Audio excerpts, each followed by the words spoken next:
Hello my perfect family, कैसे हो आप सब लोग। आई होप कि आप सभी बहुत ही अच्छे होंगे। तो आज की वीडियो में हम लोग बात करने वाले हैं लिमिट टेस्ट फॉर आयरन के बारे में, जो कि हमारी B pharmacy first semester pharmaceutical inorganic chemistry का टॉपिक है।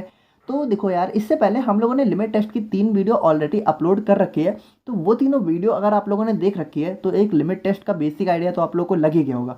लेकिन अगर अभी भी आप लोगों ने वो तीनों वीडियो नहीं देखी है तो आप लोग को बता दूं कि देखो, लिमिट टेस्ट में हम लोग क्या करते हैं कि किसी सैंपल में, ठीक है, एक सब्सटेंस की इम्प्योरिटी की लिमिट का पता लगाते हैं। ठीक है, मतलब बेसिकली हम लोग ये पता लगाते हैं कि जो हमारा सैंपल है उसमें कोई भी इम्प्योरिटी एक लिमिट से ज़्यादा है कि कम है। ठीक है, अगर लिमिट से कम है तो वो हमारी एक्सेप्टेबल है, यानी कि उसको हम लोग एक्सेप्ट कर सकते हैं। मतलब वो देखो, लिमिट जो है हमारी प्रिस्क्राइब होती है। लिमिट का मतलब होता है कि उस लिमिट से अगर एक पॉइंट भी ऊपर हुई तो वो हमारे लिए हार्मफुल है, और अगर उस लिमिट से नीचे है तो वो हमारे लिए एक्सेप्टेबल है, यानी उसको हम लोग एक्सेप्ट कर सकते हैं, वो हमारे लिए हार्मफुल नहीं है।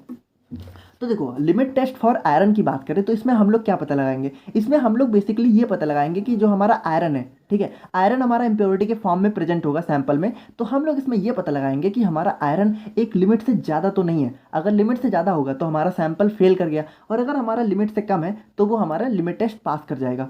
तो देखो, एक लिमिट टेस्ट में बेसिकली 5 स्टेप होते हैं। ठीक है, पहला होता है प्रिंसिपल, दूसरा होता है एपरेटस, तीसरा होता है केमिकल, चौथा होता है हमारी प्रोसीजर, और पांचवा होता है ऑब्जर्वेशन।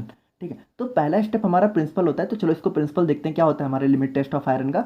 तो इसमें क्या होता है कि हमारा जो फेरस आयन होता है, अब देखो यहाँ पर आयरन हमारे 2 फॉर्म में प्रेजेंट होता है। ठीक है, पहला होता है हमारा फेरस फॉर्म, ठीक है, जो कि Fe2+ होता है, और दूसरा होता है हमारा फेरिक फॉर्म, ठीक है, जो कि Fe3+ होता है। मतलब तो ये हमारा जो आयरन होता है, जो हमारा लिमिट टेस्ट का प्रिंसिपल होता है, वो हमारा होता है कि जो हमारे फेरस आयन होते हैं यानी Fe2+। ठीक है, अच्छा देखो, यहाँ पे क्या होता है कि कभी कभी यहाँ पर आपको Fe3+ फॉर्म भी दिखेगा। ठीक है, तो उसको हम लोग आगे देखेंगे कि जो हमारा Fe3+ फॉर्म होता है वो हमारा ये जो थायोग्लाइकोलिक एसिड होता है उसको Fe2+ में कन्वर्ट कर देता है। ठीक है, यही इसका रोल होता है, अभी हम लोग आगे देखेंगे। बट देखो, बेसिकली हमारा Fe2+ जो फेरस आयन होते हैं वो हमारे थायोग्लाइकोलिक एसिड, ठीक है, थायोग्लाइकोलिक एसिड ये हमारा ये होता है 2HCH2COOH। ठीक है, तो ये हमारा इससे रिएक्ट करते हैं, ठीक है, in the presence of citric acid and ammonia. ठीक है, तो हमारा ये सिट्रिक एसिड होता है, ठीक है, और अमोनिया, इन दोनों की प्रेजेंस में ये दोनों रिएक्ट करते हैं और हमारा फेरस थायोग्लाइकोलेट कॉम्प्लेक्स फॉर्म करते हैं। ठीक है, ये हमारा होता है Fe अंडर ब्रैकेट HCH2COO का होल ट्वाइस। ठीक है, ये हमारा होता है फेरस थायोग्लाइकोलेट कॉम्प्लेक्स। तो ये हमारा फॉर्म करते हैं। ठीक है, और यही हमारा देखो, अब देखो यहाँ पे क्या होता है कि अगर आप लोगों ने हमारे पिछले 2 लिमिट टेस्ट देख रखे हैं तो आप लोगों ने देखा होगा कि वहाँ पे वो दोनों हमारे टर्बिडिटी और ओपाइलेसेंस प्रोड्यूस करते थे। ठीक है, वो हमारी मतलब धुंधलापन प्रोड्यूस करते थे, जो हमारा मतलब ये जो भी रिजल्ट आता था वो हमारा धुंधलापन प्रोड्यूस करता था। लेकिन यहाँ पे बिल्कुल थोड़ा अलग है केस, यहाँ पे हमारा कलर प्रोड्यूस होगा। ठीक है, बातों को समझिए, यहाँ पे हमारा जो ये फेरस थायोग्लाइकोलेट कॉम्प्लेक्स है, ठीक है, ये हमारा pale pink to deep reddish purple colour में अपीयर होगा। मतलब कि जो हमारा हमारा जो लिमिट टेस्ट जब हम लोग करेंगे तो हमारा जो लास्ट में जो हमारी ऑब्जर्वेशन होगी तो उसमें हम लोग को पिंक कलर, ठीक है, अब पिंक से डीप रेडिश पर्पल, ठीक है, आप समझ रहे हैं ना कि हमारा डीप रेडिश मतलब कि जो हमारा बहुत ही डार्क रेड होता है। ठीक है, तो वो हमारा दिखेगा। अब देखो क्या होता है कि अच्छा देखो, यहाँ पर कई कई जगह ना इसको इस फॉर्म में भी लिखा होता है। ठीक है, अब देखो, इन दोनों में से आप लोग को जो सही लगे आप उस फॉर्म को लिख सकते हैं। यहाँ पे दोनों लिखने की ज़रूरत नहीं है, ये दोनों मैंने इसलिए बना दिए हैं क्योंकि कई जगह आप लोग को इस फॉर्म में भी लिखा हुआ दिखता है, तो आप लोग काफ़ी कंफ्यूज हो जाते हैं। तो कंफ्यूज होने की कोई बात नहीं है, दोनों फॉर्म एकदम सेम है। ठीक है, देखो इसको देखते हैं, इसमें क्या है, देखो इसमें क्या है कि हम लोगों ने इसमें डायरेक्ट लिख दिया। ठीक है, और यहाँ पर डायरेक्ट इसका हम लोगों ने होल ट्वाइस बना लिया। अब इसमें क्या है कि देखो, इसमें हम लोगों ने बेसिकली क्या किया है, इसमें हम लोगों ने देखो CH2HS, ठीक है, CH2SH, SH और HS मतलब सेम ही है। ठीक है, तो हम लोगों ने क्या किया कि देखो 2 मोल हमारे HCH2COOH के, तो हम लोगों ने क्या किया कि 2 आगे लिख लिया। ठीक है, 2 मोल, और उसके बाद हम लोगों ने इसको थोड़ा सा ब्रेक कर लिया, ठीक है, बॉन्ड के फॉर्म में। तो हम लोगों ने क्या किया, CH2SH को ऐसे लिख लिया और उसके बाद बॉन्ड लगा के उसके बाद COOH को नीचे लिख लिया। अब देखो इसके हमारे पास 2 मोल है। ठीक है, तो हम लोगों ने क्या किया कि हम लोगों ने जब रिएक्ट किया, ठीक है, तो हम लोगों ने देखो बहुत ही सिंपल, इसमें कुछ हुआ नहीं है। ये हमारा देखो, ये हमारा सेम ऐसे उतर आया है। ठीक है, ये हमारा इस वाले में आप ध्यान से देखेंगे तो ये हमारा यही चीज़ सेम उतर आया है, बस यहाँ पे जो H है, ठीक है, वो हट गया है। अब हम लोगों ने क्या किया, यहाँ पे अगर आप दूसरा देखेंगे तो ये उसका उल्टा हो गया, यानी कि अब जो है COO ऊपर हो चला गया है और हमारा CH2SH नीचे आ गया है। देखो H यहाँ पे भी रिमूव हो गया, ये H यहाँ पे रिमूव हुआ। ठीक है, आप देख रहे हैं 2H+, ये हमारा यहाँ से रिमूव हो गया, और जो हमारा Fe है, ठीक है, Fe ये हमारा सेंटर पे आ गया। ठीक है, और उसके बाद ऐसे आप जो बॉन्ड बन गया वो आप देख रहे हैं, बहुत ही सिंपल स्ट्रक्चर है। ठीक है, बिल्कुल भी कंफ्यूज होने की जरूरत नहीं है। और बाकी देखो ये वाला आसान है, आप इसको लिख के आ सकते हैं, आपके नंबर बिल्कुल भी कटेंगे नहीं। अच्छा अच्छा ठीक है, अब देखो हमारा जो लिमिट टेस्ट का जो दूसरा स्टेप होता है एपरेटस रिक्वायर्ड। तो देखो हमारे लिमिट टेस्ट को परफॉर्म करने के लिए कुछ एपरेटस रिक्वायर्ड होते हैं, यानी कि ये वो एपरेटस होते हैं जिसमें हम लोग लिमिट टेस्ट परफॉर्म करते हैं। तो पहला एपरेटस होता है हमारा नेस्लर सिलेंडर, ठीक है, यहाँ पर साइड में आप लोग को दिख रहा होगा। और दूसरा एपरेटस होता है हमारा ग्लास रॉड, और तीसरा एपरेटस होता है हमारा स्टैंड। तो देखो नेस्लर सिलेंडर हम लोग बेसिकली दो लेते हैं, ठीक है, पहला हमारे टेस्ट के लिए, दूसरा हमारे स्टैंडर्ड के लिए। और ग्लास रॉड से क्या करते हैं कि जो हमारा नेस्लर सिलेंडर होता है उसमें जो भी चीज़ें हम लोग मिक्स करते हैं उसको मिक्स करने के लिए, उसको मतलब अच्छे से हिलाने के लिए हम लोग ग्लास रॉड का यूज करते हैं। और तीसरा होता है हमारा स्टैंड, ठीक है। स्टैंड में क्या करते हैं कि जब हम लोगों ने अपना सब कुछ मिक्स कर लिया तो उसके बाद हम लोग जो अपने नेस्लर सिलेंडर होते हैं उसको स्टैंड पे रख देते हैं कुछ देर के लिए, ताकि वो अपनी ऑब्जर्वेशन दे सकें। अच्छा देखो तीसरा हमारा क्या होता है कि केमिकल रिक्वायर्ड, यानी कि जो हमारा लिमिट टेस्ट ऑफ आयरन है उसको परफॉर्म करने के लिए हमें कौन कौन से केमिकल की रिक्वायरमेंट होगी।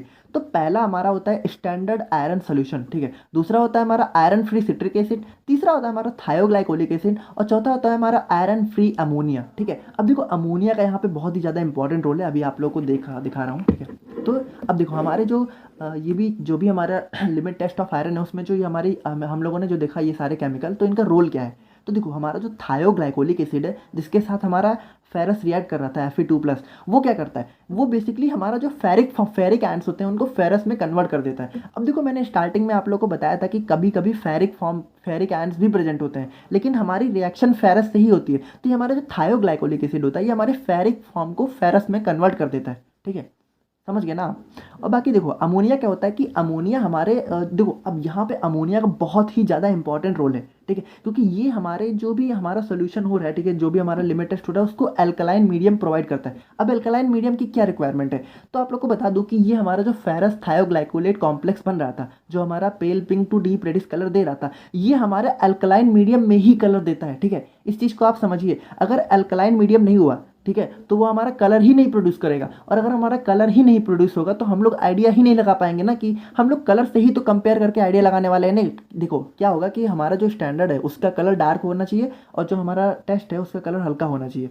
तो हम लोग कलर से ही आइडिया लगाने वाले हैं, तो उस कलर को प्रोड्यूस करने के लिए हमारा अल्कलाइन मीडियम बहुत ही ज़्यादा रिक्वायर है। तो उसके लिए हम लोग अमोनिया का यूज करते हैं। अब सिट्रिक एसिड का यूज क्यों किया जाता है, तो देखो सिट्रिक एसिड क्या करता है बेसिकली, ये हमारा जो आयरन है, अब देखो हम लोगों ने क्या किया है, देखो अमोनिया तो बहुत ही ज़्यादा रिक्वायरमेंट है, ठीक है, अमोनिया की तो रिक्वायरमेंट है क्योंकि हम लोग को अल्कलाइन मीडियम चाहिए। लेकिन अब क्या होता है कि आयरन जो होता है हमारा, ठीक है, तो वो हमारा अमोनिया के साथ प्रेसिपिटेट फॉर्म करने लग जाता है। तो उसको प्रिवेंट करने के लिए हम लोग सिट्रिक एसिड का यूज करते हैं। आई होप कि आप समझ गए होंगे, प्रेसिपिटेट मतलब कि वाइट पाउडर का फॉर्म होता है, ठीक है। आप लोग को अगर पता है तो बहुत अच्छी बात है। अब देखो हमारा लास्ट जो कि हमारा चौथे स्टेप पे आते हैं, जो कि हमारा प्रोसीजर है। देखो यार बहुत ही सिंपल है, अगर आप लोगों ने लिमिट टेस्ट हमारी पहले की वीडियो देख रखी है तो आप लोग को पता है सब सेम है, ठीक है। तो देखो क्या होता है प्रोसीजर में कि टेस्ट और स्टैंडर्ड में हमारा जो पहला स्टेप होता है सिर्फ वही अलग होता है, उसमें भी कुछ अलग नहीं होता है। देखो टेस्ट में हम लोग जो है हमारा टेस्ट सोल्यूशन लेते हैं, ठीक है, सैंपल लेते हैं टेस्ट, ठीक है, जो जिसका हम लोग को टेस्ट करना है। और स्टैंडर्ड में हम लोग स्टैंडर्ड सैंपल लेते हैं, बस सिंपल सी बात है। तो देखो इसमें क्या है, इसमें हम लोग बेसिकली पहले लेंगे अपना हमारा जो सैंपल है, ठीक है, उसको लेंगे और उसके बाद क्या करेंगे, हम लोग इसको 20 ml वाटर से डाइल्यूट कर देंगे। अच्छा देखो यहाँ पर एक चीज़ समझने वाली है कि जो हमारा डाइल्यूट है उसमें हम लोग 20 ml वाटर नहीं ऐड करेंगे, हम 20 ml तक उसको डाइल्यूट करेंगे। अब देखो इसको मैंने बहुत ही बेसिकली आपको बहुत ही आसानी से समझाता हूँ, ठीक है। यहाँ पे देखो हम लोग का क्या है, हम लोग का यहाँ पे दो हमारे नेस्लर सिलेंडर हो गए। हम लोग दो नेस्लर सिलेंडर में पहले में हम लोग क्या करेंगे, पहले में हम लोग टेस्ट बनाएंगे और दूसरे में हम लोग स्टैंडर्ड बनाएंगे, ठीक है। तो अब देखो हम लोग को क्या क्या रिक्वायरमेंट है, तो हम लोग को रिक्वायरमेंट है वाटर की, ठीक है, सिट्रिक एसिड, थायोग्लाइकोलिक एसिड और अमोनिया, ठीक है। तो देखो पहला स्टेप क्या है, पहला स्टेप है dissolve specific amount of sample in Nessler cylinder as directed in pharmacopoeia, ठीक है, टेस्ट का। तो ये देखो ये हमारा टेस्ट सैंपल है, ये हमारा नेस्लर सिलेंडर है। तो सबसे पहले स्टेप में हम लोगों ने टेस्ट वाले में टेस्ट सैंपल को नेस्लर सिलेंडर में ट्रांसफर कर दिया और स्टैंडर्ड में क्या किया, स्टैंडर्ड में स्टैंडर्ड वाले को ट्रांसफर कर दिया, ठीक है। तो स्टैंडर्ड में आप देख रहे हैं कि ये हमारा स्टैंडर्ड है, तो इसको हम लोगों ने इसमें ट्रांसफर कर दिया, ठीक है। अब देखो दूसरा स्टेप हमारा क्या कह रहा है, दूसरा स्टेप हमारा कह रहा है डाइल्यूट विथ 20 ml वाटर, ठीक है। तो यहाँ पर देखो हम लोग का क्या करना है, यहाँ पे हम लोग को वाटर, देखो यहाँ पे आप मार्किंग देख रहे हैं ना, तो ये हमारा जो मार्किंग है 20 ml, ठीक है, दोनों में, देखो दोनों में। तो उसमें हम लोग क्या करेंगे कि वाटर को हम लोग दोनों में, ठीक है, 20 ml तक ऐड कर देंगे, समझ गया आप, 20 ml तक, ठीक है। यहाँ पे इसमें दोनों में हम लोगों ने 20 ml तक वाटर ऐड कर दिया। अब तीसरा स्टेप हमारा क्या है, तीसरा स्टेप है add 2 ml iron free citric acid, ठीक है।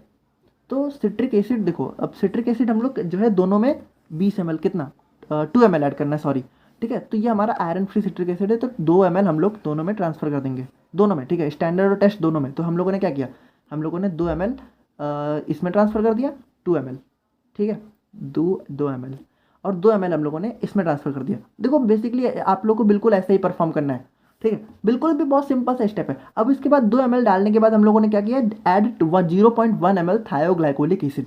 तो ये देखो, ये हमारा थायोग्लाइकोलिक एसिड है। अब देखो दोनों में सेम चीज़ें हैं, आप लोग इस चीज़ को नोटिस कीजिए कि पहला स्टेप ही अलग है, बाकी सारी चीज़ें एकदम सेम है, इसीलिए हम लोग दोनों में ऐड कर रहे हैं। तो इसके बाद हम लोग क्या किए, थायोग्लाइकोलिक एसिड को लिया, 0.1 ml हम लोगों ने इसमें ऐड कर दिया, और 0.1 ml हम लोगों ने इसमें ऐड कर दिया, ठीक है। और उसके बाद क्या है, उसके बाद हमारा make solution alkaline with ammonia, ठीक है। तो हम लोगों ने जैसे बात की थी कि अल्कलाइन मीडियम बहुत ही ज़्यादा रिक्वायर्ड है, तो इसीलिए ये हम लोगों ने अमोनिया लिया। उसके बाद अमोनिया देखो यहाँ पे हम लोग जितनी रिक्वायर्ड है, जितना भी रिक्वायरमेंट है अल्कलाइन बनाने के लिए, उतना हम लोग ऐड कर देंगे दोनों में, ठीक है। तो इसमें हम लोगों ने स्टैंडर्ड में ऐड कर दिया और टेस्ट में भी ऐड कर दिया।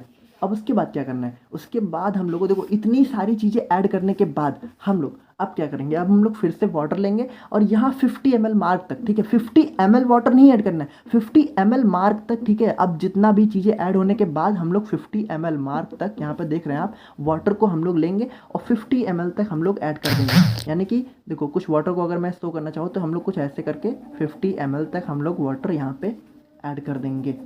ओके, समझ गए ना आप। देखो यार मैंने बहुत ही आसानी से समझाने की कोशिश की है आप लोगों को, आई नो, क्योंकि कुछ लोगों को लिमिट टेस्ट बहुत ही कॉम्प्लिकेटेड लगता है, तो यार देखो कुछ भी कॉम्प्लिकेटेड होता ही नहीं है, ठीक है। अब देखो ना यार कितना आसान है, तो आई होप कि आप समझ रहे होंगे यार। बाकी देखो अब हम लोगों ने जब इतनी सारी चीज़ें कर ली, तो उसके बाद देखो, उसके बाद हम लोग का लास्ट स्टेप है ऑब्जर्वेशन। देखो ऑब्जर्वेशन बहुत ही सिंपल है, अगर हमारे टेस्ट की इंटेंसिटी, ठीक है, कलर की, ठीक है, वो हमारे स्टैंडर्ड से कम है, तो हमारा सैंपल लिमिट टेस्ट को पास कर गया, ठीक है। तो इसको देखते हैं, ये देखो आप लोग को दिख रहा होगा, तो ये देखो ये हमारा स्टैंडर्ड है, ये हमारा टेस्ट है। तो इसमें आप लोग देख रहे हैं कि स्टैंडर्ड का जो रेड कलर है वो ज़्यादा है और हमारे टेस्ट का बहुत ही कम है, ठीक है। तो हमारा सैंपल क्या हुआ, हमारा सैंपल लिमिट टेस्ट को पास कर गया, ठीक है।